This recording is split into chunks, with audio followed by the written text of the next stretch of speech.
Mikls Vanaks, grafiskais dizainers vai grafikas dizainers, kā tur ir pēdējais status, neatminos. Un šodien es vēlētos pastāstīt par divām dizaina jomām, kuras man pašam ir vistuvākās ikdienā. Tas ir burtu dizains un zīmolu dizains identitāte. Un caur darba piemēriem es ceru, ka uzlabosies vai veidosies izpratne citiem par burtu dizaina nozīmi grafiskā dizaina veidošanā. Par burtiem un vārdiem, par rakstītu vārdu runājot, liela daļa to pieņem kā pašsaprotamu. Galu galā vārdi ir, lai tos lasītu. Un tāpat laikā arī, ja mēs skatāmies apkārt, tad vārdi ir visapkārt, vai uz iepakojumiem, avīzēm, skatlogos, reklāmās. Un vārdu forma manā skatījumā ir kā vizuālā saskarsme un dizains, kas veido noteiktu noskaņu skatītājam. Tātad vārdu forma. Mana interese ar burtu dizainu sākās studējot Igaunijas Mākslas akadēmijā grafisko dizainu. Un šis ir viens piemērs kursa uzdevumam par burtu grafiku netradicionālā izpildījumā. Noformējums grāmatai Learning in Complex World, kur ir apslēpts alfabēts, un katru burtu veido mazāku alfabēta fragmenti. Līdz ar to tradicionālo un pazīstamo alfabētu var saskatīt tikai skatoties citādāk kā ierasts. Šis ir piemērs tādam eksperimentālākam skatījumam uz burtu dizainu, bet pabeidzot studijas caur ikdienas darbu un pašu aicinājumu, man tuvāk interese bija tieši tādā tradicionālākā burtu formā un saistībā tieši arī ar kaut kādām tādu nacionālām īpatnībām, vizuālām burtos un kā viņas varētu notvert sajūtās.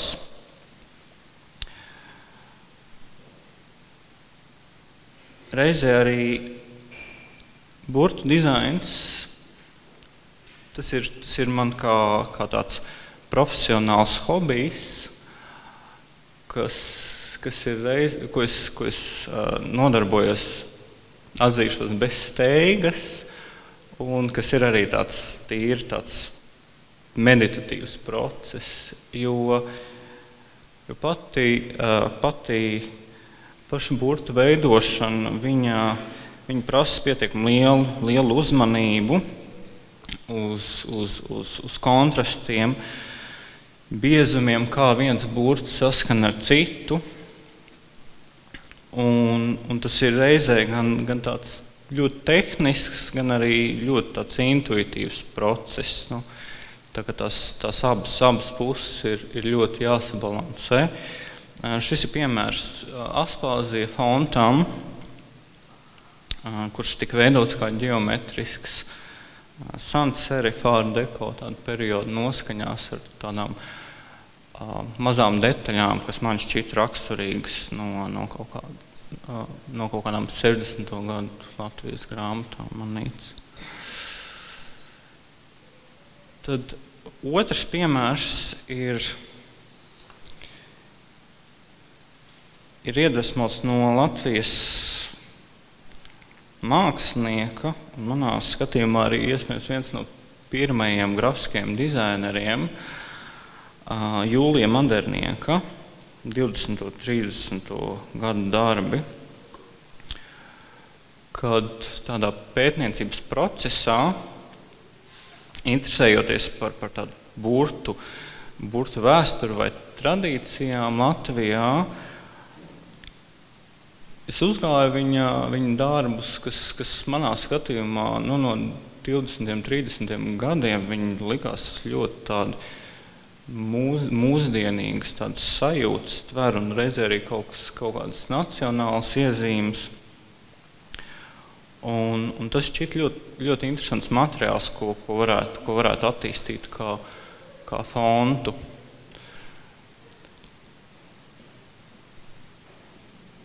Līdz ar to es vēlējos saglabāt šo modernieka stilistiku, bet arī iet kaut kādas soļus tālāk ar tām tehnoloģiskām iespējām. Līdz ar to tika tad arī eksperimentālā procesā, iepazīstot jaunas lietas, nezināmas, beigās izdevās atrisināt, kad vienā fontā tika iekļaut iespēja, kad katram burtam ir vairākas alternatīvas, līdz pat 6, un paša fonta iekšējā programma, kur strādā pēc tam uz jebkuras borda vai jebkur nekas nav jāinstalē. Fonts pats automātiski viņš tā kā pielāgo atsevišķas zīmes pie tā konteksta, kāds ir apkārtējo burtu tāda vide. Līdz ar to, tā kā rakstot, tā grafika pati veidojās, kas likās arī ļoti tāds atbilstošs modernieku darbam, kad es tādā izpētes procesā pētīju, kādas vienam burtam ir dažādi risinājumi, un ņēmu to vērā un veidoju jaunus. Un gala rezultāts bija fonts 4 biezumos, kur ir iespēja gan izmantot šo te automātisko rakstību, gan arī, ja autors vēlas, tad manuāli veikt korekcijas.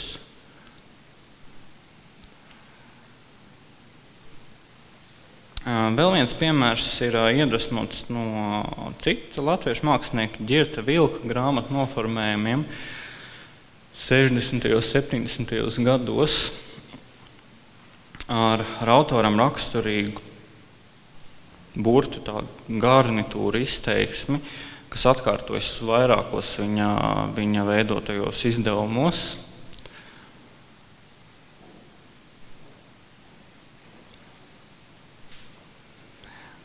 Līdz ar to mans kopējais mērķis bija saglabāt tādu kopējo vēlamo burtu kaligrāfiskā biezuma izteiksmi un noskaņu. Un reizē arī burti netika pārzīmēti, viss tika veidots, protams, no jauna. Un arī kaut kādas soļus tālāk iet, lai šajā gadījumā, burtu formas plastiskākas veidot, kas likās tāds piemērotāks un dod arī kaut kādu smalkumu. Par sajūtām šajā gadījumā arī ir tas piemērs, kad šie ir tādi personiski motivēti darbi, tad es pats varu arī tā kā uzstādīt savu uzdevumu, kurš lielā mērā ir virzīts no tām sajūtām, kādas vēlos sasniegt. No rezultātu. Un šajā gadījumā tas bija tāds fons, kurš atbilst tādām pasaku noskaņai un kaut kāds sentiments iekšējais. Un reizē arī būtu izmantojams plašākā kontekstā.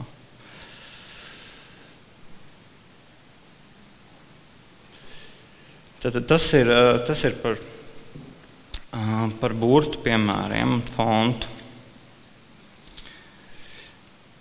Pārējot no fontiem un zīmola identitāti, manā ikdienas darbā viņi ir ļoti, ļoti cieši saistīti. Pirmkārt, izvēlētā burta stilistika ir viens no zīmola identitātes tādām pamatsastāvdaļām manā skatījumā. Otrs arī tas, kad lielākajā daļā gadījumu, kā jau es minēju, komunikācija ir caur rakstītiem vārdiem, tā skaitā nosaukuma, zīmola, un tā ir iespēja un nepieciešamība pievērst papildus uzmanību tam. Un tad tās visas zināšanas, ko es trenēju tādā hobija, profesionālā hobija līmenī, tad es tāpat laikā varu pārnest uz savu ikdienas darbu. Šeit ir piemērs arī, kad tā robeža, kad burts ir kā burts, vai viņš ir jau kā grafiskas zīmes, viņa var būt ļoti tāda smalka.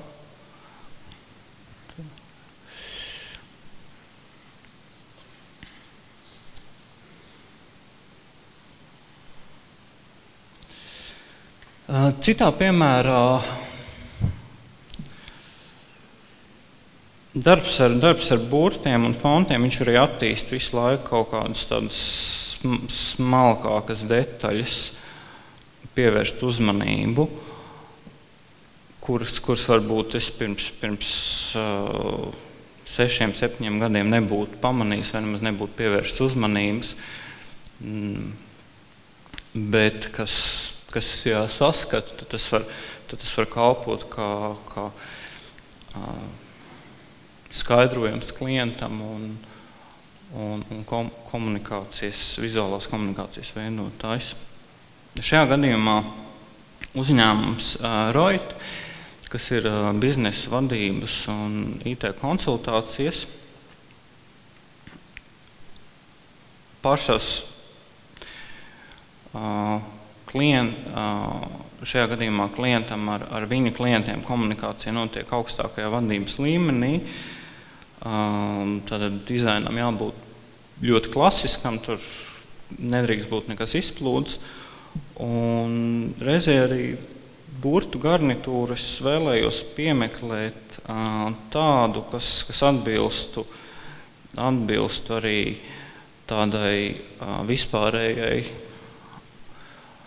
vispārējai biznesa periodikas noskaņai.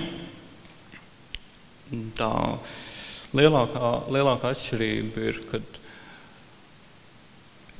bija to ēra burta dabūt tādu, lai viņš vairāk to vertikāli iegūst, bet reizē arī, lai viņš nav pārāk noslēgts vai uz tādu modes zīmolu virzienā aizietu, tādu robežu noturēt.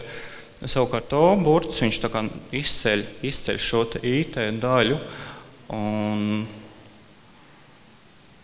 veido šo te kopējo atsauci starp ROI, kas ir tā biznesa tāds termins, return on investment, un IT daļu.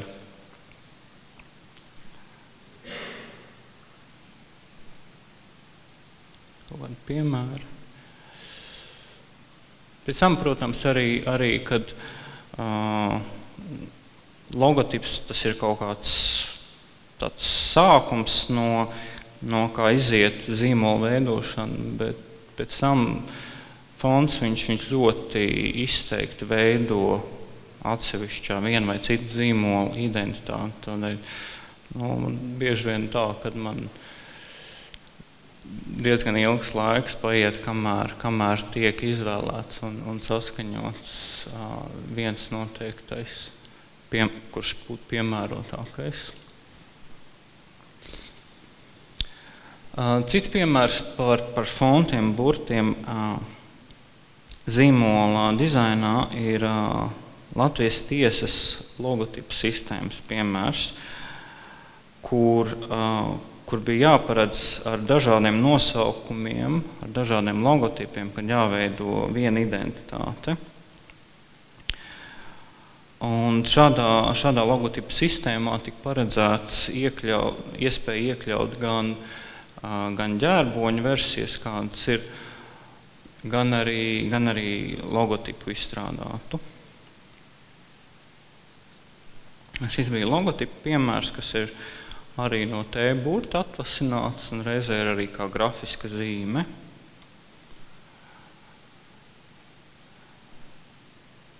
Un burta garnitūra tika izstrādāta, lai apvienotu šos dažādos logotipus vienotā redzamā identitātes sistēmā, jo pārāk daudz mainīgi elementi šajā gadījumā ir tā skaitā nosaukumi un ģerboņi, un tad fonts viens ir tas, kas to apvienotu.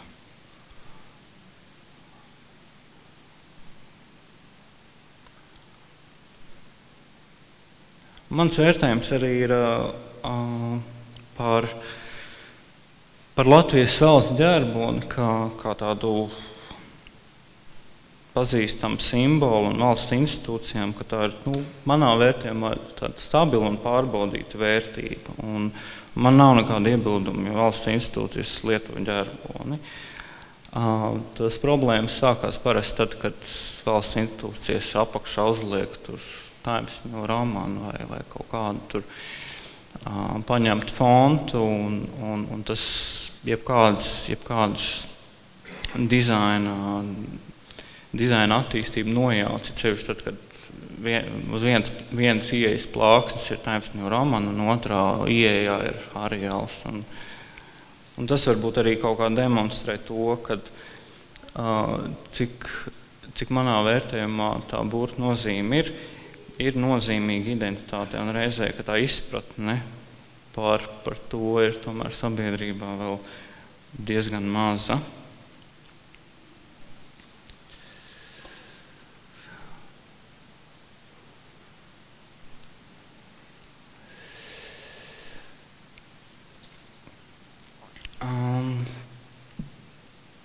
Pēdējais piemērs ir F1H2O ūdens formula pasaules čempionāts. Un šajā gadījumā bija tā, kad uzdevums jau nāca, kad ir jāattīst esošais logotips. Un šajā gadījumā tomēr klients nebija pārliecināms veidot jaunu logotipu. Un dažreiz tā ir realitāte, kad ir jāstrādā ar to, kas ir, un jāskatās, kādas ir iespējas dot pienesumu, lai tomēr pavirzītu kaut kādus pāris soļus uz priekšu.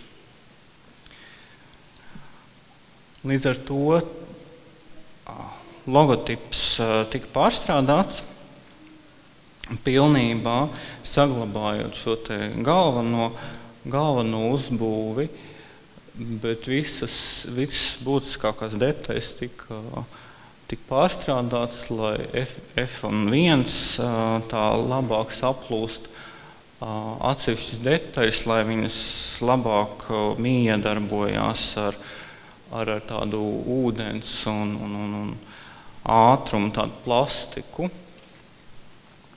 Un reizē arī ir jāpieņem to, kad nozares bieži vien diktē kaut kāda estētikas tādas sajūtas. Ja? Tas arī ir par to, kad es kā dizainers jāņem vērā kaut kāds klienta tas lauks, kurā viņš atrodas, tā viņa auditorija vai viņa klienta. Un tad tas ir īstenībā tas, kas varbūt bieži vien ir interesanti sekot līdz tai sfērai, kurā šī vide atrodas. Un, protams, šajā gadījumā, kad tas ir sporta zīmols, tad viņam ir tā sajūta jāpanāk dinamiska, ātra, tāda mūsdienīga, kas būtu pilnīgi cits kādam citam risinājumam. Šeit mājaslapas piemērs.